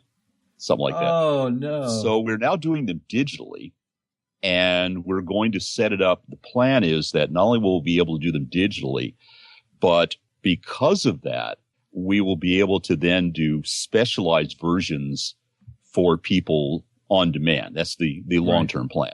So, if you had a mauler and you wanted to have your mauler have a Rastus sword, we could do that. Awesome. And I bet this, you've also taken a lot of lessons out of this for future Kickstarter plans. If you'd be like, let me tell you what not to do, right? Yeah. My wife and business manager and my son said, we should do a Kickstarter. And at the time I said, okay, you guys organize it and figure out and tell me what we do. And at the time I didn't know enough to know what we were getting into. And the silliest part was we bloody well didn't have to do it as a Kickstarter. We didn't need to. We had the money. Oh my God. Yeah. So, that's an amazing position to be in, by the way, for a role-playing game company. No, we didn't need to do it. And so I'm going, okay, we got caught up in it. Wow, we got a new product. We'll do this thing. We'll do this thing. And, at the time, the original book, which I had written most of already, was 2-color, was 5x8 format, in a smaller format. Digest size. Yeah, digest size. And was designed to kind of be able to be carried in your pocket. And, the Mecha were kind of designed along that line, all that. And all of a sudden we had this huge 4-color book and all these pieces. And I looked up one day and I went, what? So, yeah, wow. I learned several things. One, when you're going to do something like this, there's a point where you have to say, no, we're just not adding anything more, even though people want to throw more money at it. 2, in the end, what we ended up doing was for people who, didn't want to wait till we got it hammered out, and people have been remarkably supportive. We basically said, okay, anybody wants to cash out, we'll cash out. Right. Take your money back, here, because we understand waiting. But I think it's going to be worth the wait. It's a beautiful book. And, we put pieces up for it. And I like the project. It's got some really cool things. For example, I usually do hit, miss sort of stuff in combat. I came up with an entire concept called katas, where you basically have combination chain moves that replicate things you see in anime. Oh, that's badass. Well, like a good example, the classic, 2 guys across the field raise their beam sabers and run at each other, rock at each other, and they pass each other, and there's that flash of light, and then one falls. Yeah. Yeah, built that into moves like that. Oh, well, when it comes out, we need to get you back on the show, and we'll talk all about it. We'll do the whole thing. I'd love to talk about it. Okay. Well, I want to. We're running short on time, so I want to kind of move forward on some other things here because we promised to talk to you about your video game side, and let's do that because there's also something else that I need to tell you. I have a list of my favorite video games of all time. Okay. And in that top 20 list are 2 games that you probably are very familiar with: Mech Commander 2 and Crimson Sky's High Road to Revenge. Okay. I adore both of those games. Oh my God. I played Crimson Skies. It must have been like 20 different times. Geez, it was the first game I owned on the Xbox. So can you tell us what you did on Crimson Skies just in a short? Actually, I worked on both Crimson Skies. That was the first project at Microsoft I had. There was Bloodwake. It was really funny. I ended up on Bloodwake, which was being done by a team in California that was no more than about 10 miles from where I used to live. So I'm in Seattle, then flying back down to where I just moved from. And I got put on the Crimson 1 project and did a fair amount of mission design and organization. I did a lot of more management stuff there too, as well as mission design. And then Crimson 2, that's a really interesting, weird one. I did basic core design at first, and one of the issues was that the studio kind of blew up about a lot of changes. People left. The guy who was running the studio split. And I'm sorry. Can you help me out here? What's Crimson 2 as opposed to High Road? Crimson High Road. High Road is 2? Yeah. Okay, I didn't know that. Yeah, there's original Crimson PC version. Ah, that's right. Okay, so there was a PC. So you worked on both of those things. Yeah. Okay, I'm sorry. That's how I ended up working on the second one. For specifically, I'm sorry. The one I was talking about is like one of my favorites of all time is the High Road. So it should be really clear. Yeah, I shifted to another project towards the middle of that, which was another studios project, and a guy who picked up from me did an excellent job as well of bringing it in. But part of it was I also had shifted over to Matrix Online at that point. Ah, now that's an interesting project. That was a dream project as well. So, yeah, basically the thing I discovered was that when you do a digital game, it's harder to get a sense of completion even when you get it done, because there are just so many people and so many elements in it all happening at once. It's like this enormous hurly-burly brawl. And then at some point, everybody goes, "Oh God, it's shipped." That's right. I worked on Darksiders 2. I know what you mean. Mm-hmm. So the thing about Crimson Skies, just really quick, both for PC and Xbox, I want to say this. The secret is to get the plane with the turret, because the computer controls the turret, and he's a hell of a better shot than you are. It's the truth. It's true. So, actually one of the tactics in the PC game, would be to fly away from your opponent, because your computer controlled rear gunner would just take him out. And also there was a boundary line essentially that they had to turn around on before you turned around on, so you could get out to the edge that way. So yeah, that was an interesting game from another standpoint, which is at the time, even Xbox wise, the frame rate levels were, we basically just didn't have enough frame rate to do a lot of the stuff we would have liked to have done. I remember at one point we added trucks to the bottom of one of the missions, and everything slowed down to a crawl, and we went, okay, no moving trucks. That sucks. There's a train. There's a train in the Xbox the train. Yep. The train. But if you notice the way it's set up, nothing else really moves on the streets. everything in frame rate went into getting that train so you could shoot it. It's a great, listen, for anybody who's out there who hasn't played it, High Road Revenge, fantastic game. But let's also talk about Mech Commander. Actually, I adore all the Mech Commander games. Now, you actually starred in two. Did you work on it as well as star in it? No, I did not work on it. What happened was, at Microsoft, I ended up being a lot of times I was the scratch voice. Somebody would go, "We need a villain." Mike, hey, you doing anything? Yes, I am your father. Oh, wow. So at some point they were doing Mech Commander. They said, we need a guy who's got a deep, world-weary voice, So, Mike, you want to do this? And I'm like, yeah, okay, sure. And they gave me this big helmet, and they had me, do the whole scene, they're rocking back and forth and all that. And I just thought it was a hoot. But, I did a lot of that sort of thing. I always take steel. I always take steel in my crew when I play Mech Commander. And I am steel. And what's really funny is, in addition, that same year I did Crazy Taxi as well. No shit. Oh my God. Okay, I didn't know that. It was just like they're like, we need a deep voice. Mike, you do anything? My favorite deep voice one was when we were doing MXO, Matrix Online. They needed a scratch voice. And basically, they couldn't get Lawrence Fishburne at the time, so I got to do Morpheus. No way. Yes, I scratched voice Morpheus, and Wachowski's actually said, when they heard it, they said, "Yeah, we kind of really like your voice, but unfortunately, we got to use him, because it's contract." Well, yeah, it's I can understand that, but damn. Daryl, did you ever play Mech Commander? I played him a couple of times, but I don't remember a lot about him other than getting really, really frustrated because I've always been a big assault mech guy, and I don't know what it was. I couldn't get those at the beginning, so I was annoyed. And doggone it. Yeah, man, I haven't thought about steel in I don't know how long. So, okay, we got to know. This is just, if you could take a couple of minutes, what can you tell us about the Matrix Online? Because it kind of just vanished.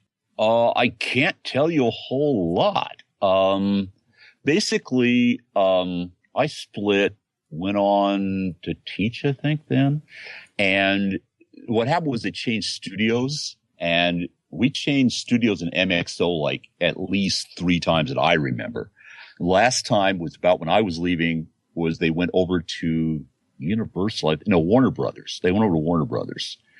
And I think that probably had a lot to, the problems they have when you change studios, what studios want, where they're headed changes a lot, and you have to do a lot of reset.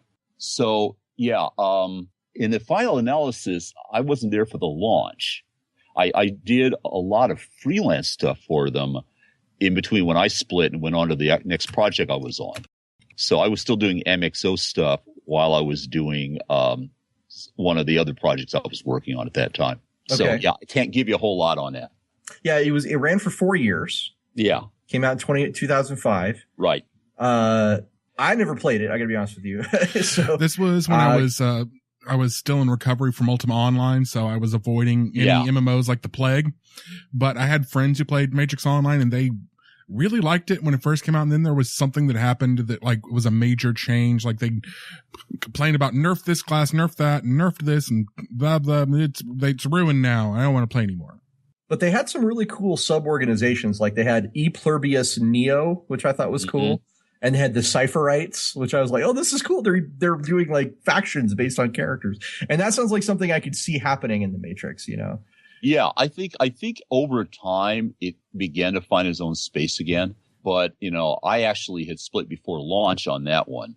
And, primarily I was there originally to be part of the original launch crew. And I had another project which was just about as interesting, and to be honest, paid a bit more money than I went for. Now, you got to work with Paul Chadwick on that one, didn't you? Yeah. He's a great guy. Well, yeah, he's an amazing writer. And a really nice guy. Daryl, do you know who Paul Chadwick is? Unfortunately, no. I'm horrible with names. He wrote a bunch of Dazzler comics back in the 80s. He also wrote Concrete, which is what he's known for. Concrete is the big one, yeah. Yeah. Some Star Wars comics, Deadpool, Why the Last Man, stuff like that.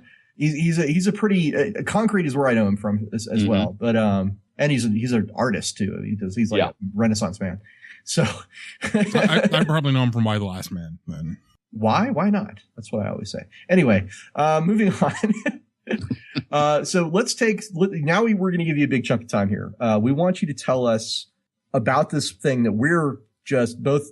Daryl and I are just gaga over. I believe the word you're looking for is drooling in anticipation. Cyberpunk 2077. Oh, geez. You know that old line about, if I told you I'd have to kill you?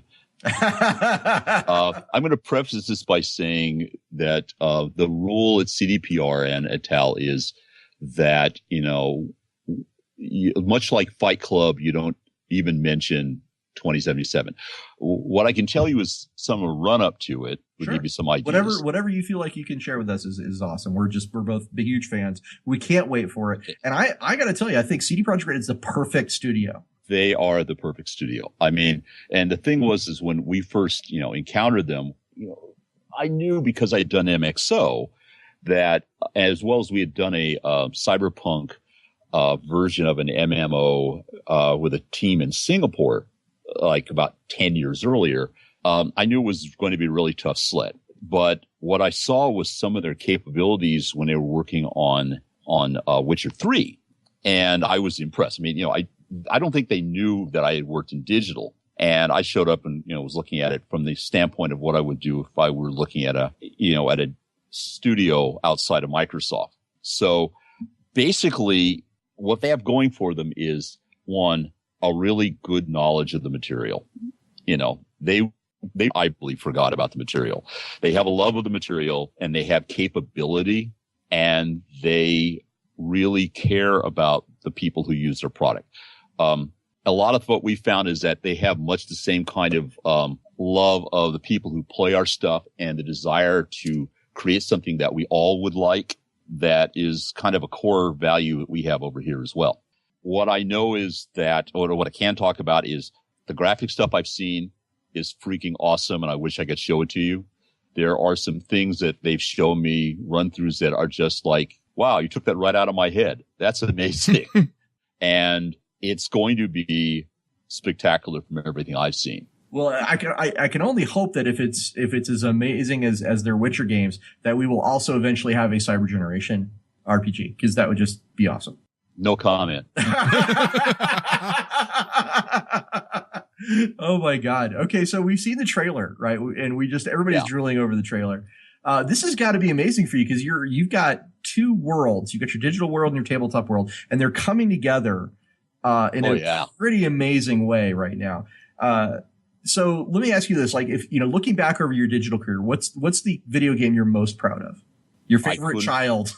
I couldn't really say. Okay, I really couldn't. Each one was so different, and like I said, we're missing things. The flight sims and stuff like that as well. I couldn't say. Okay. Part of it is, like I said, it is harder to have that personal my child kind of feeling about a digital game. Right. Because it is such a group effort, and you are having to share mind space with, upwards of, 200 people at the same time. And all you're doing, if you're your lead, is you're basically kind of figuring out, well, we're going to go here. And even then, a lot of times people say, well, what if we went here? And you have to figure out, yeah, that's not a bad idea. Okay. Yeah, let's go there. So it makes it really hard. When you are doing a paper game, it is much easier because, like writing a novel. Yeah. It is something that comes from inside your head and goes directly to paper. And then, people contribute, add stuff, edit it. But the conception is much more personal. So you can have that stronger attachment to it. Now, with CD Projekt Red and Cyberpunk 2077, how involved are you in this? I assume that they consult you and they bring you, you talked about going out and looking at it and stuff. Do they run like, here's our story idea, here's our outline for a campaign? Oh yeah. Well, okay. They run stuff by me on that, but hell, when we go out there, we'll sit there, for days in story conferences with them, going, well, what if we did this? How about if we did? I'm really flashed by how much they've involved us, and it's not like, well, we have to, satisfy the licensee or whatever. They are actively interested in what we think and do. And we are, I have worked on projects, in digital to this extent before. And so it's really pretty amazing the amount of involvement that we have with them. Okay. Now, the scope, these guys are like CD Projekt Red, they're well known for the Witcher games, which are just these huge open world games where you do, I think, what is it, 100 hours worth of side quests or something like that? In Witcher 3? Yeah, easily. Are they taking a similar approach? I don't know if you can tell us this or not, but are they taking kind of a similar immersive, really in-depth approach to Cyberpunk where we're going to find something around every corner? I'll say as much as Marcin Orinsky would say, which is bigger and more. Wow. That's Marcin, you can't give me a hard time. You said that in an interview too. So, when we talked about influences earlier, we talked about the influences on things like Mekton.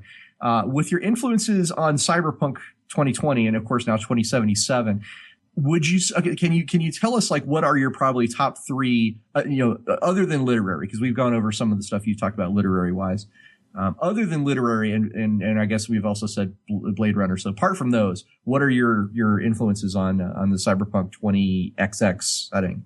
To be honest, a lot of it's coming out of 2020 itself right now. Yeah, what we've 4 years away. Well, what's happening? 4 years away. Back when I thought the idea that cyberware would be usable, and now we have people running around like Oscar Pistorius with cyber limbs. Yep. So who knows? At that point, I really can't tell you much more about that, but I know that one of the things we did do was to look at the 2020 worldview, and we wanted to extend the timeline out further so we'd have more room to try new things that people wouldn't expect. So theoretically, you will see some outcomes of characters in 2020, and you're going to see kind of some extrapolations of things, but it's going to feel very, very cyberpunk because they've been massively interested in keeping that feel and that look and the characters around. Well, that's awesome. I'm kind of hoping, I like you, I'm an anime fan, and like you, I'm what we call the kids call us these days old taku, FYI.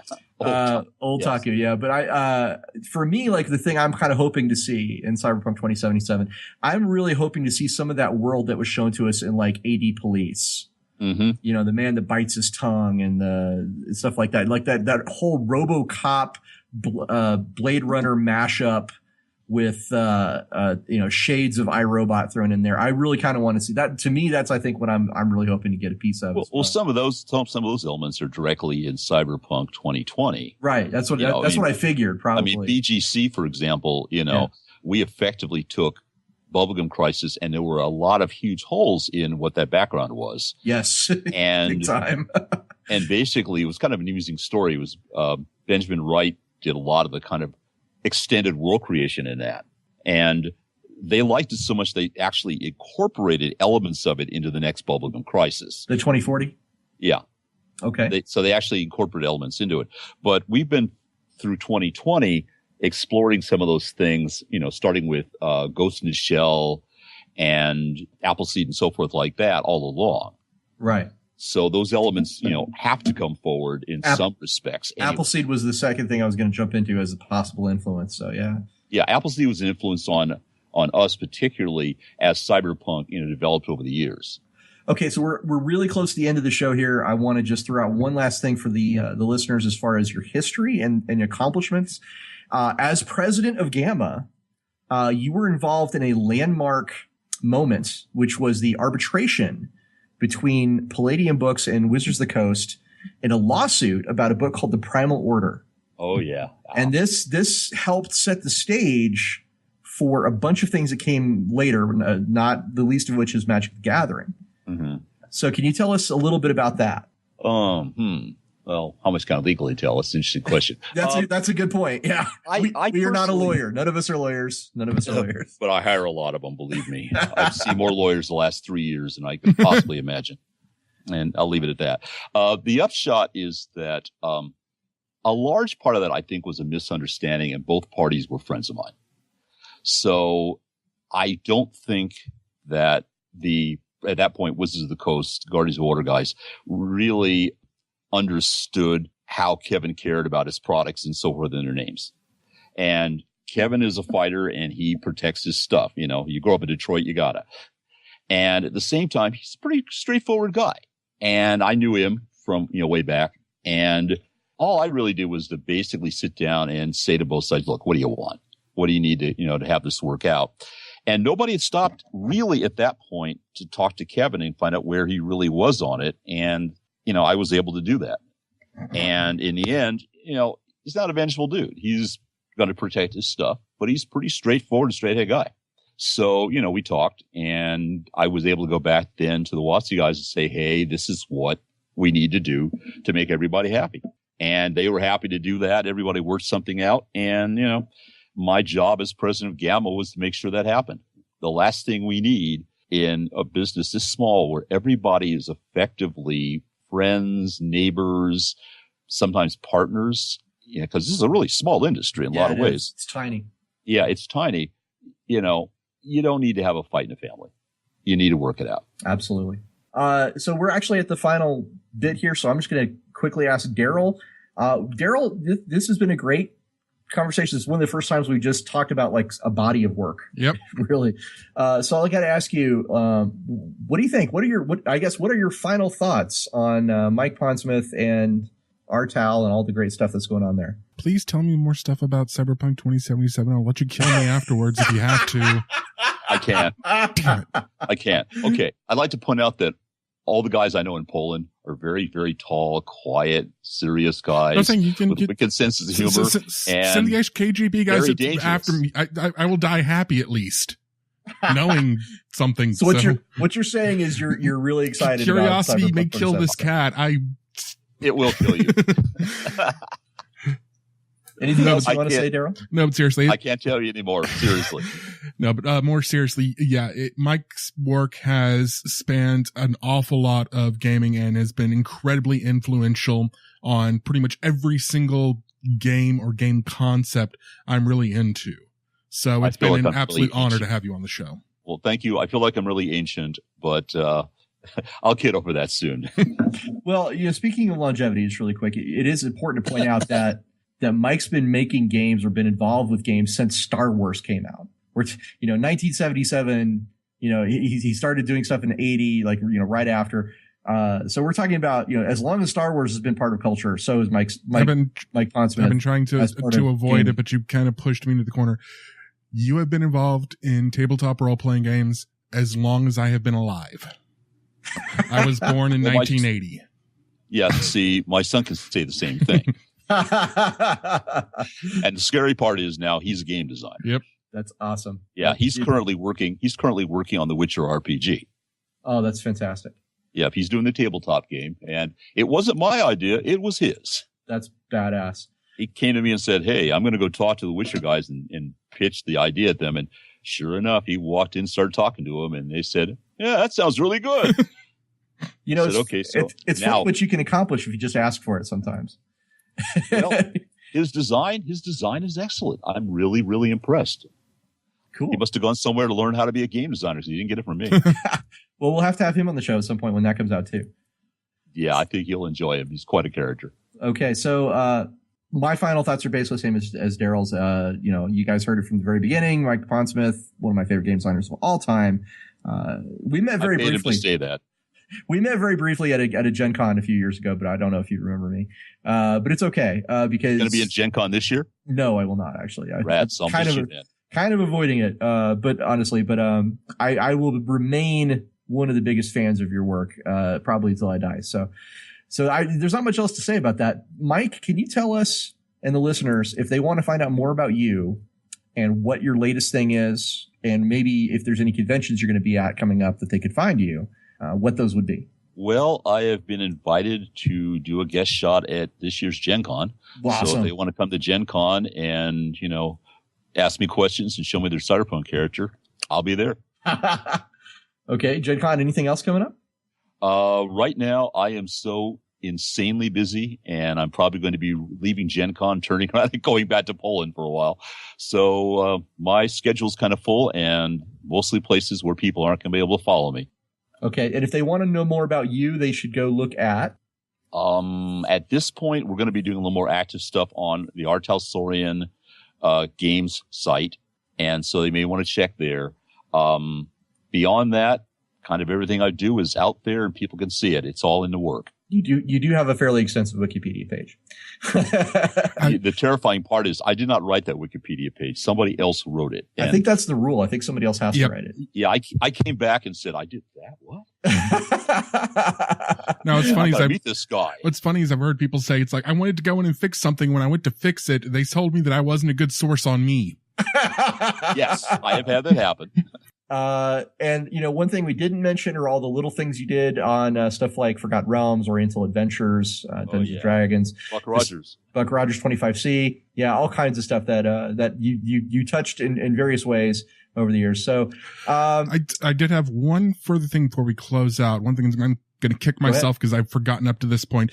There were rumors when the first trailer came out for Cyberpunk 2077 that this also meant there was going to be a new edition of the tabletop Cyberpunk game. Can you comment at this point in time on anything about that?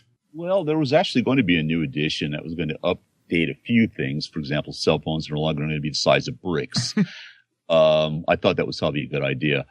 I would have to say we're going to hold on that, but the odds are we definitely will be doing a 2077 edition as well to bring everybody up to speed. And beyond that, stay tuned. Awesome. Hey, just FYI, I am for hire. So okay. Well, when I send you back all the books that we need to send you like teenagers and so forth, you can have to send me an address and we'll talk some more. Oh, all right. Well, hey, it's been fantastic having you on the show. On behalf of Daryl and myself, we want to say extend our gratitude to you for joining us and spending 2 hours talking about your work. Okay, and thank you for having me. I really appreciate it. Oh man, anytime. So thanks a lot. And Daryl, you want to take us out with our listeners? Until next time, may all your hits be crits. Hits be crits. Hits be crits. Hits be crits. Hits be crits. Hits be crits. Hits be crits. hits, B crits, hits, B crits, hits, B crits, hits, B crits, hits, B crits, hits, B crits, hits, B crits, hits, B crits, hits, B crits, hits, B crits, hits, B crits, hits, B crits, hits, B crits, hits, B crits, hits, B crits, hits, B crits,